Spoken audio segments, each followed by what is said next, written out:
وَإِذْ قَالَ رَبُّكَ لِلْمَلَائِكَةِ إِنِّي خَالِقٌ بَشَرًا مِّن صَلْصَالٍ مِّنْ حَمَإٍ مَّسْنُونٍ. اللہ تبارک و تعالیٰ نے فرشتوں کو بتایا کہ دیکھو میں ایک انسان پیدا کرنے والا مٹی سے. تو فرشتوں نے کہا کہ اللہ، انسان تو بڑا ناشکرا ہوتا ہے، انسان تو بڑا نافرمان ہوتا ہے، کیوں ایسی مخلوق پیدا کر. تو بہرحال اللہ تبارک و تعالیٰ نے جب آدم علیہ السلام کو پیدا کر دیا تو اللہ تعالیٰ نے کہتے ہیں کہ فَإِذَا سَوَّيْتُهُ وَنَفَخْتُ فِيهِ مِنْ رُوحِي فَقَعُوا لَهُ سَاجِدِينَ. جب میں نے پوری طریقے سے بنا دیا اور ان میں روح بھی پھونک دی، فرشتوں کو حکم دیا، سارے فرشتے ان کے لیے سجدے میں گر پڑے. فَسَجَدَ الْمَلَائِكَةُ كُلُّهُمْ أَجْمَعِينَ. تمام فرشتے سجدے میں پڑ گئے، سجدے کیا، تمام فرشتوں نے سجدہ کیا الا ابلیس. ابلیس نے سجدہ نہیں کیا. ابا ان یکون مع الساجدین. اس نے کہا کہ میں سجدہ نہیں کروں گا، میں سجدہ کرنے والوں میں شامل نہیں ہوں گا. اس کا کہنا کیا تھا؟ اس کا کہنا یہ تھا کہ خلقتہ من نار وخلقتنی من نار وخلقتہ من طین. پروردگار تو نے مجھے آگ سے بنایا ہے اور آدم کو مٹی سے بنایا ہے. انا افضل من، انا خیر من، میں اس سے بہتر ہوں، میں اس کا سجدہ کیوں کروں گا؟ اس نے اس بات پر غور نہیں کیا کہ اللہ تعالیٰ حکم دے رہے ہیں. تو آدم کا سجدہ کرنا دراصل آدم کی تعظیم سے بڑھ کر رب العالمین کے حکم کی فرما برداری ہوتی کہ جس ذات نے حکم دیا ہے اس کے پیچھے حکمت کیا ہے، مصلحت کیا ہے، یہ وہی زیادہ بہتر جانے ہے نا. تو اللہ تعالیٰ کی فرما برداری کا معاملہ تھا وہاں پر. لیکن اس نے غلط قیاس لگایا. اس نے کہا کہ نہیں، آگ تو مٹی سے بہتر ہے، مجھے آپ نے آگ سے بنایا ہے، انہیں مٹی سے بنایا ہے، میں بھلا ان کا سجدہ کیوں کروں؟ اللہ تبارک و تعالیٰ نے اس غرور اور گھمنڈ کے نتیجے میں شیطان کو، ابلیس کو، جو کہ اللہ تبارک و تعالیٰ کے پاس جو دربار ہے، اس دربار کا بڑا ایک اہم شخص تھا، بڑا اہم شخص تھا بھائیو. وہ فرشتوں کو علم دیتا تھا، علم سکھاتا تھا، بڑا اونچا مقام تھا اس کا. لیکن جب غرور اور گھمنڈ آیا نا تو اللہ تعالیٰ نے اسے دھنکار کر بھگا دیا. کہتے ہیں نا کہ تکبر وہ بری شے ہے جو فوراً ٹوٹ جاتا ہے. انسان بڑا کتنا ہی کیوں نہ ہو، بلند مقام پر کتنا ہی کیوں نہ ہو، لیکن جب تک انسان تواضع اختیار کرتا ہے دنیا اسے بلند بناتی ہے. انسان اللہ تعالیٰ اسے بلند بنا دے گرچہ، لیکن وہ پھر بھی گھمنڈ اور غرور میں نہیں پڑتا، وہ تواضع اختیار کرتا. اللہ کے نبی صلی اللہ علیہ وسلم کو دیکھیے نا بھائی، ایک موقع تھا، آپ صلی اللہ علیہ وسلم جنگ کے موقع پر صحابہ کرام کی صفیں درست کر رہے تھے. ایک صحابی رسول صف سے تھوڑا آگے تھے. آپ نے کہا درست ہو جاؤ، ٹھیک سے کھڑے ہو جاؤ. نہیں کھڑے ہوئے سیدھا. آپ نے دوبارہ ٹوکا، تیسری بار ٹوکا، تیسری بار بھی نہیں مانے. تو آپ کے ہاتھ میں ایک لکڑی تھی جس سے زمین پر لکیریں کھینچ کر جنگ کا نقشہ سمجھا رہے تھے، جس طریقے سے استاد چاک پیس سے بورڈ پر سمجھاتے. تو اسی لکڑی سے آپ نے صحابی رسول کے پیٹ میں کچوکا لگایا، انہیں ایسا تھوڑا سا پیٹ میں چبھایا اور کہا کہ پیچھے ہٹ جاؤ.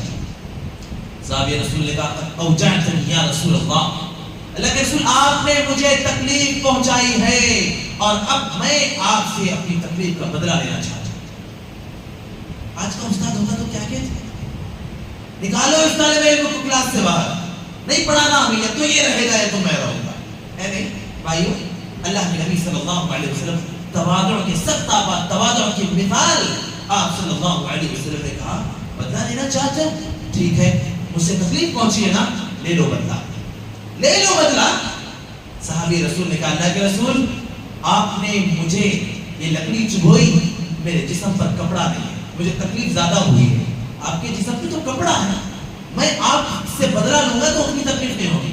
آپ صلی اللہ علیہ وسلم سے کہا کہ اللہ کے رسول آپ یہ قمیص ہٹائیے، میں ننگے بدن پر آپ سے بدلہ لینا چاہتا ہوں تاکہ تکلیف جیسے مجھے ہوئی ہے ویسے ہی آپ کو. اللہ اکبر. اللہ کے نبی صلی اللہ علیہ وسلم نے قمیص ہٹا دی، کہا لو بدلہ دینا. صحابی رسول کا مقصد بدلہ لینا نہیں تھا. فوراً لپک کر انہوں نے اللہ کے نبی صلی اللہ علیہ وسلم کے کندھے پر جو مہر نبوت تھی اسے بوسا دیا. اللہ کے رسول میرا مقصد بدلہ لینا نہیں تھا، میں دراصل میں نے گزشتہ کتابوں میں سن رکھا تھا کہ آپ کے پیغمبر کے کندھوں پر، کندھے کے بیچ میں نبوت کی مہر ہے، میں اسی مہر کو دیکھنا چاہتا تھا اور اسے بوسا دینا چاہتا تھا. بتلانا مقصد یہ بھائیوں کہ اللہ کے نبی صلی اللہ علیہ وسلم نے جو اس پوری کائنات کے سب سے افضل ترین انسان، جب انہوں نے تواضع اختیار کیا تو اللہ تعالیٰ نے کیا کہا؟ وَرَفَعْنَا لَكَ ذِكْرَكَ، ہم نے آپ کے ذکر کو بلند کر دیا۔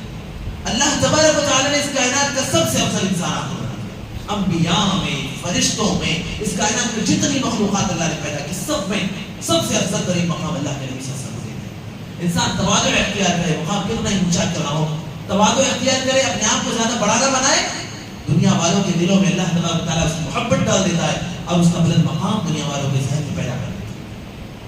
لیکن جب انسان تکبر اختیار کرتا ہے نا، گھمنڈ کرتا ہے نا، اور بار بار کہتا ہے انا انا انا، میں، دنیا کہتی ہے من انت، تو ہے کون، تیری حیثیت کیا ہے، تو میں کرتا ہے، تیرا کیا مقام ہے، تجھے ہم کیا جانتے، تیری کیا حیثیت ہے۔ لیکن جب انسان اپنا زیادہ اپنے آپ کو آگے نہیں بڑھاتا، تواضع اختیار کرتا، تو اللہ تعالیٰ لوگوں کے دلوں میں اس کا مقام اور مرتبہ بڑھا دیتا۔ انا انا کہنے والا کون تھا؟ بولو بھائیوں، کون تھا؟ جی ابلیس بھی تھا اور فرعون بھی تھا۔ کیا کہا تھا اس نے؟ جی انا ربکم الاعلی، میں تم سب کا پروردگار ہوں، تم سب کا مالک ہوں، رب ہوں۔ اللہ نے اسے ایسی جگہ ڈبایا جہاں پر اس کا تخت شاہی بھی کام نہیں آیا، جہاں پر اس کے درباری بھی کام نہیں آئے، جہاں پر اس کے اپنے مدد کرنے والے اس کے ہرکارے بھی کام نہیں آئے۔ اللہ تعالیٰ نے سبھی کو ساتھ میں اس دریا کے بیچ میں ڈبو دیا۔ تو گھمنڈ کرنے والوں کے ساتھ یہ ہوتا ہے۔ ابلیس نے یہی کیا، اللہ تعالیٰ نے اسے اپنے دربار سے نکال باہر کیا، بھگا دیا۔ لیکن پھر ہوا کیا؟ اس ابلیس نے اللہ تبارک و تعالیٰ سے ایک وعدہ کہا، رب فانظرنی الی یوم یبعثون، قیامت تک کی مہلت دے دے پروردگار۔ اللہ نے کہا جا ٹھیک ہے، تجھے قیامت تک موت نہیں آئے گی۔ تو اس نے کہا رب بما اغویتنی لأزینن لهم فی الارض ولأغوینهم اجمعین، کہ پروردگار تو نے اب مجھے مہلت دی ہے نا، اور اب میرے ساتھ یہاں پر جو ہوا ہے آدم کی وجہ سے، میں انہی آدم کی اولاد کو قیامت کی صبح تک تیرے راستے بھٹکاتا رہوں گا، تیرے راستے سے گمراہ کرتا رہوں گا، ہٹاتا رہوں گا۔ ابلیس نے وعدہ کیا، اللہ تعالیٰ نے اسے مہلت دے دی، کہا جا جو کرنا ہے کر۔ پھر اس نے کہا کیا؟ الا عبادک منہم المخلصین، لیکن میرا بس تمام بندوں پر نہیں چلے، جو اللہ کے خالص اور مخلص بندے ہیں ان کو میں گمراہ نہیں کر پاؤں گا، ان کو میں بھٹکا نہیں پاؤں گا۔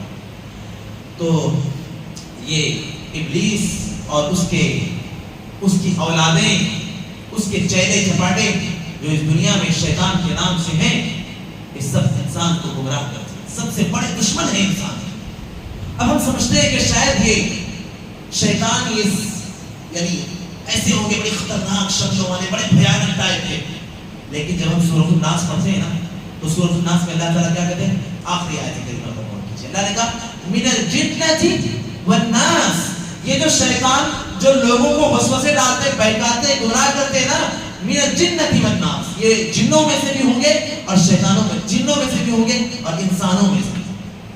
تو جنوں میں سے تو ٹھیک ہے کہ جو نظر نہیں آتے اور انسانوں کو گمراہ کرتے ہیں، انسانوں میں سے وہ جو انسان کو اللہ کی عبادت سے روکتے ہیں، انسانوں میں سے وہ جو اللہ کے بندوں کو اللہ سے دور کرنے کا کام کرتے ہیں، جو اپنی دوستی کا، اپنی رشتہ داری کا، اپنے خاص تعلقات کا دباؤ بنا کر اللہ کے بندوں کو اللہ سے دور کرنے کا کام کرتے ہیں، دراصل وہی شیطان ہے۔ اور بھائیوں، ہمارے ذہنوں میں جو شیطان کا بھیانک چہرہ ابھرتا ہے نا، شیطان کا جو خطرناک چہرہ ہمارے تصور میں اور امیجنیشن میں آتا ہے نا، جب ہم سے غلطیاں ہوں، گناہ کے کام ہوں، اللہ کی نافرمانی ہو، تو یقین مانو ہمارا جو چہرہ ہمارے آئینے میں نظر آتا ہے وہ تو ظاہری چہرہ ہے، لیکن ہماری آنکھیں سب کچھ دیکھنے پر قادر نہیں ہوتی، لہذا ہم اس تصور سے اپنے چہرے کو دیکھیں کہ یہ جو چہرہ ہمیں دکھ رہا ہے، ہمارے گناہوں، ہماری غلطیوں، ہمارے اللہ کی نافرمانیوں کی وجہ سے یہ چہرہ تو ظاہری ہے، لیکن جو خطرناک اور بھیانک چہرہ شیطان والا ہے وہ اس وقت میرا ہے جو ہمیں نظر نہیں آ رہا۔ آئی بات سمجھنے کے نہیں؟ تو اس لیے شیطان سب سے خطرناک اور سب سے بھیانک دشمن ہے، جس نے انسان کو قیامت کی صبح تک گمراہ کرنے کا ذمہ اٹھا رکھا ہے۔ اس لیے ہمیشہ ہمیں اللہ تبارک و تعالیٰ کی پناہ میں آنا چاہیے اور شیطان مردود سے پناہ مانگنا چاہیے۔ اعوذ باللہ من الشیطان الرجیم کا ورد بار بار کرنا اللہ تعالیٰ نے کہا فاصدع بما تؤمر واعرض عن المشرکین. اللہ تبارک و تعالیٰ نے اللہ کے نبی صلی اللہ علیہ وسلم کو جو دعوت کا حکم دیا تھا، توحید کی دعوت کا جو حکم دیا تھا، اس کے کئی مراحل ہیں. ان میں سے ایک مرحلہ ڈنکے کی چوٹ پر دعوت کا. اللہ نے کہا کہ مشرکین جو آپ کی مخالفت کرتے ہیں، آپ کے راہ میں روڑے اٹکاتے ہیں، آپ کے راہ میں رکاوٹیں پیدا کرتے ہیں، آپ ان سے نہ ڈریں، آپ ان سے نہ گھبرائیں، یہ آپ کچھ نہیں کرنے والے. آپ اب ڈنکے کی چوٹ پر علی الاعلان توحید کے پیغام کو پہنچا دیں. اللہ کے نبی صلی اللہ علیہ وسلم صفا نام کے پہاڑ پر آتے ہیں اور اس پر آواز لگاتے ہیں کہ خاندان کا نام لے کر، ایک خاندان کا نام لے کر آپ صلی اللہ علیہ وسلم آواز لگاتے ہیں. جب سارے لوگ وہاں حاضر ہو جاتے ہیں تو آپ پھر اللہ کے توحید کا اعلان کرتے ہیں اور اللہ تبارک و تعالیٰ کے عذاب سے ڈراتے ہیں. تو اس مجمع میں ابو لہب بھی تھا. ابو لہب کہتا ہے تبا لک یا محمد الہذا جمعتنا. محمد تباہی اور بربادی ہو تیرے لیے، اس لیے جمع کیا تھا ہمیں، اس لیے بلایا تھا. اللہ کے نبی صلی اللہ علیہ وسلم کوئی جواب نہیں، لیکن ابو لہب اس مجمع کو یہ کہہ کر تر بتر کر دیتا ہے، بھگا دیتا ہے. اللہ تبارک و تعالیٰ بعد میں ابو لہب کے جواب میں سورۃ اللہب نازل فرماتے ہیں. کیا ہے سورۃ اللہب؟ تبت یدا ابی لہب وتب ما اغنى عنه ماله وما كسب سيصلى نارا ذات لهب وامرأته حمالة الحطب في جيدها حبل من مسد. سورہ لہب پوری نازل کر دیتے ہیں اللہ تعالیٰ کہ ابو لہب کہتا ہے کہ محمد کے ہاتھ ہلاک ہو، محمد تباہ و برباد ہو. نہیں، تبت یدا ابی لہب وتب، ابو لہب ہلاک اور برباد. ابو لہب کی ہلاکت اور بربادی اور تباہی کے منظر اس کے اپنے گھر والوں نے، اس کے اپنے بستی والوں نے، اس کے اپنے اطراف لوگوں نے دیکھا کہ ایک موقع پر جب جنگ کا موقع آیا تو ابو لہب چونکہ بہت ڈرا ہوا تھا، بہت گھبرایا ہوا تھا، تو وہ سمجھتا تھا کہ اگر میں جنگ میں شریک ہوا تو میرے لیے یہ سورہ نازل ہو چکی ہے، اب میں جنگ میں شریک ہوا تو میری ہلاکت اور بربادی طے ہے. اس لیے اس نے ایک شخص کو قرض دے رکھا تھا. تو جنگ کے موقع پہ اس نے کہا کہ دیکھو میں نے تمہیں جو قرض دیا ہے میں تمہارا قرضہ معاف کر دوں گا، تم میری جگہ پر میری نیابت میں جنگ میں شریک ہو جاؤ. وہ سمجھتا تھا کہ میں جنگ میں نہیں جاؤں گا تو بچ جاؤں گا، لیکن وہ مکے میں رکا ہوا تھا. مکے میں اسے ایک اتنی بھیانک بیماری لگتی ہے کہ پورے جسم پر کیڑے لگانے لگتے ہیں.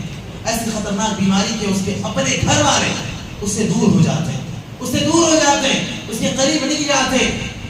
اور نتیجہ یہ ہوتا ہے کہ حکماء اور ڈاکٹرز اور اطباء یہ سب کے سب اس کے علاج سے اپنے آپ کو دور رکھ لیتے، نہیں ہم سے نہیں ہو پائے گا. اسے موت آ جاتی ہے اسی حالت میں. اور جب موت آتی ہے تو گھر والے اس کی اپنی اولادیں جس کے مرنے کے بعد اس کے وراثت کے حقدار بننے والے اس کے قریب پھر بھی نہیں جاتے. جس طریقے سے آج کچھ گندگی صاف کرنے والے، روڈوں کے کچرے نکالنے والے جو ہوتے ہیں نا، ایسے لوگ اس زمانے میں حبشی وہ کام کیا کرتے تھے. انہیں بلاتے ہیں کہ دیکھو ہمارے گھر میں ایک لاش پڑی ہوئی، اسے نکال کر ٹھکانے لگانا. وہ آتے ہیں اور وہ بھی قریب نہیں جاتے، وہ بڑے بڑے لکڑیاں، بڑے بڑے ڈنڈے لے کر آتے ہیں اور ان ڈنڈوں سے اس کی لاش کو ڈھکیل کر ایک بڑے گڑھے میں جا کے پھینک دیتے ہیں. یہ رسوائی، یہ ذلت، یہ ہلاکت ابو لہب کی. اور اسی طریقے سے یہ تو دنیا میں جو ہوا اس کے ساتھ، اسی طریقے سے ایک اور معاملہ بھی ہوا. وہ کعبہ کے خزانچیوں میں سے تھا، کعبہ کے کیشیئرز میں سے تھا. اس وقت کعبۃ اللہ بت کا اڈا بنا ہوا تھا نا، شرک اور بت پرستی کا. تو کسی نے کعبۃ اللہ کے لیے ایک سونے کا ہرن بطور چندہ دیا تھا. جب حساب کتاب کیا گیا تو وہ ہرن چوری کر لیا گیا، وہ ہرن وہاں پر نہیں پایا گیا. بہت تلاش کی گئی، ایک ایک گھر میں چھان مارا گیا. آخر وہ سونے کا ہرن کہاں ملا معلوم؟ کعبے کے اس خزانچی ابو لہب کے گھر میں وہ سونے کا ہرن ملا.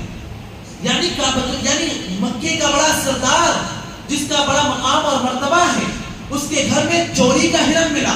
لوگوں کے نزدیک، لوگوں کے پاس بڑی تھو ہوئی، بڑی ذلت اور رسوائی ہوئی اس کی کہ بتاؤ یہ مکے کا سردار ہے، اسے ہم نے بڑا اہم مقام دیا، بڑی اس کی عزت کی، بڑا اس پر اعتبار اور اعتماد کیا، اور اس نے مکے کا خزانہ چوری کر لیا، سونے کا ہرن چوری کر لیا. اتنے غلیظ اور گھٹیا اور گھنانے جرم میں یہ ملوث پایا گیا. تو اللہ نے لوگوں کے دلوں میں بھی اس کی ذلت اور رسوائی کر دی، اور اللہ تبارک و تعالیٰ کے پاس تو ایک بڑا خطرناک عذاب پانے والا ہے. ابو لہب کی بیوی کو جب معلوم ہوا کہ اللہ کے نبی صلی اللہ علیہ وسلم پر ایک سورہ نازل ہوئی ہے اس کے شوہر کے بارے میں، آپ صلی اللہ علیہ وسلم مکے کے اندر اپنے صحابہ کے ساتھ بیٹھے ہوئے تھے. ابو لہب کی بیوی آئی، جسے ام جمیل کہتے ہیں، جس کا نام ام جمیل تھا. وہ آئی اور اس نے کہا جب اللہ کے نبی صلی اللہ علیہ وسلم کے پاس بیٹھے ہوئے صحابہ نے دیکھا ام جمیل آ رہی ہے تو ابو بکر صدیق نے کہا اللہ کے رسول ام جمیل آ رہی ہے کہیں آپ کو تکلیف نہ پہنچائے. اللہ کے نبی نے کہا کہ ابو بکر فکر نہ کرو ام جمیل مجھے دیکھ نہیں پائے. ام جمیل آتی ہے ہاتھ میں اس کے پتھر تھا. اس نے کہا ابو بکر میں نے سنا ہے کہ تمہارے دوست نے میرے شوہر کے خلاف ان کی برائی کرتے ہوئے کچھ شعر کہے اشعار پڑھے. انہوں نے کہا نہیں میرے دوست نے یعنی رسول اللہ صلی اللہ علیہ وسلم نے تو نہیں کہے, یہ تو اللہ کا پیغام تھا, اللہ کے رسول نے خود تو نہیں کہا تھا. بہرحال ام جمیل کچھ اشعار پڑھتی ہے کہ مذمما قلینا وحکمہ عصینا ودینہ ابینا, کہ مذمم ہم اس کو ذلیل و رسوا کرتے ہیں. آپ کا نام محمد تھا اور محمد کا مطلب تعریف ہوا ہے, اس نام کو اس نے الٹ دیا, پلٹ دیا, بدل دیا. اس نے کہا مذمما قلینا, محمد تعریف والا نہیں برائی والا, ہم اسے ذلیل و رسوا کرتے ہیں. وحکمہ ابینا, اس کے حکم کی نافرمانی کرتے ہیں. ودینہ عصینا, اور اس کے دین سے ہم اس کے دین کا ہم انکار کرتے ہیں. چلی گئی ابو لہب کی بیوی ام جمیل. اللہ کے نبی سے صحابہ نے کہا اللہ کے رسول اس نے تو آپ کا نام بگاڑ دیا, اس نے تو آپ کے خلاف اشعار پڑھ دیے. آپ صلی اللہ علیہ وسلم نے کہا کیوں فکر کرتے, اس نے مجھے نہیں کہا ہے, اس نے تو مذمم کو کہا ہے. میں مذمم نہیں ہوں, میں محمد ہوں. میرے بھائی اور دوستو, یہ وہ موقع تھا جب آپ صلی اللہ علیہ وسلم نے ڈنکے کی چوٹ پر توحید کا پیغام لوگوں تک پہنچایا تھا, لیکن ابو جہل نے آپ کے خلاف رکاوٹ پیدا کی تھی. اللہ تعالیٰ سے دعا ہے الہ العالمین ہم سب جو کچھ پڑھتے ہیں, سیکھتے ہیں, سمجھتے ہیں, اس پر عمل کرنے کی توفیق عطا فرمائے. سبحانک اللہم و بحمدک, اشہد ان لا الہ الا انت, استغفرک و اتوب الیک. السلام علیکم و رحمۃ اللہ وبرکاتہ.